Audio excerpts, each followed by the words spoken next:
చేశారు, ఆయన కూడా సిద్ధంగా ఉన్నారు. ఎస్ దేవప్రసాద్ గారు, ఎట్లా చూస్తారు ఢిల్లీ ఫలితాన్ని? చంద్రబాబు నాయుడు ప్రచారం, అక్కడ చంద్రబాబు నాయుడు 1వ తేదీన ప్రచారం చేశారు, ఫిబ్రవరి 1వ తేదీన. నిజానికైనా అరవింద్ కేజ్రీవాల్ చాలా మంచి దోస్తు, ఇప్పుడు కాదు, ఇండియా అగేన్స్ట్ కరప్షన్ ఉన్నప్పటి నుంచి కూడా వాళ్ళిద్దరు చాలా మంచి ఫ్రెండ్స్, చంద్రబాబు నాయుడు, అరవింద్ కేజ్రీవాల్. అన్నా హజారే మూమెంట్ లో అప్పుడు ప్రతిపక్షంలో ఉన్నారు ఆంధ్రప్రదేశ్ లో చంద్రబాబు నాయుడు ఇక్కడ హైదరాబాద్ లో కూడా ర్యాలీ నిర్వహించారు. అన్నా హజారేకు అరవింద్ కేజ్రీవాల్ తో చాలా మంచి సంబంధాలు ఉన్నాయి.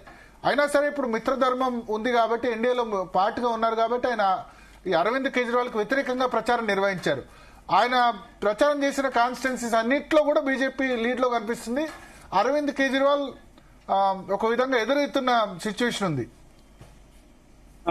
భరత్ గారు, మిత్రులకు నమస్కారం.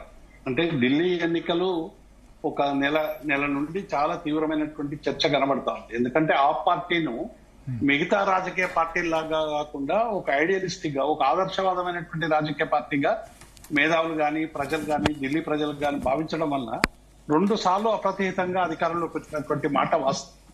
కానీ ఈ రాజకీయాలలో మీరు అన్నట్టు ఇప్పుడు ఏమైపోయిందంటే, భారతీయ జనతా పార్టీ కేంద్రంలో అధికారంలో ఉండడం, ఢిల్లీలో ఆ ప్రభుత్వం ఉండడం,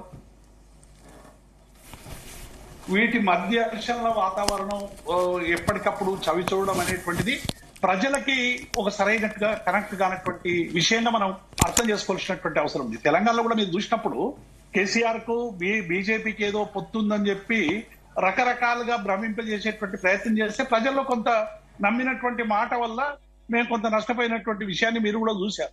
కాబట్టి ఈ ఘర్షణల వల్ల సరైనటువంటి పరిపాలన జరుగుతలేదనేటువంటి ఒక భావన, ఎందుకంటే ఢిల్లీ మిగతా మన రాష్ట్రాల్లాగా కాదు కదా, కొంత కేంద్రం ప్రాబల్యం, లెఫ్టినెంట్ గవర్నరు, రకరకాల సమస్యలు, రకరకాల 2 ప్రభుత్వాలు కలిసి చేయాల్సినటువంటి పనులు ఇవన్నీ ఉండడం వల్ల అసలు ఈ ఘర్షణ ఎందుకు అనేటువంటిది ఒక సెక్షన్ లో చాలా బలంగా వచ్చినట్టు చాలా స్పష్టంగా కనబడతాం.